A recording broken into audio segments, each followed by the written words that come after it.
नमस्ते, प्रणाम, हर हर महादेव। मित्रों, कैसे हैं आप सब? आप सभी के हमार प्रणाम बा, नमस्कार बा, गोड़ लागत है सबन के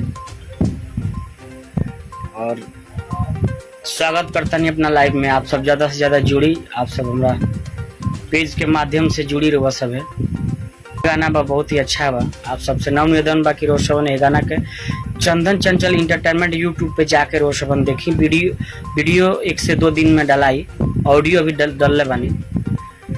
तो प्लीज आप सब ये गाना के सुनिए। और मिक्स जपन कैले बड़े रोहित बाबू कैले बड़े, बहुत अच्छा कैले बड़ा काम।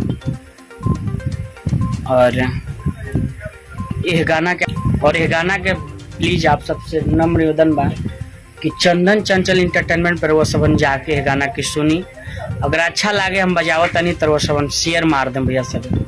और पक्का उम्मीद करो तनी कि रोज सबन के भी बहुत पसंद आई गाना, काहे कि बहुत ही बेस्ट गाना भइल बा। जौन कि हम गा के इतना मतलब फील भइल बा कि हाँ जे गाना गा के हमरा खुद खुशी होता कि बहुत सुंदर कम तनी।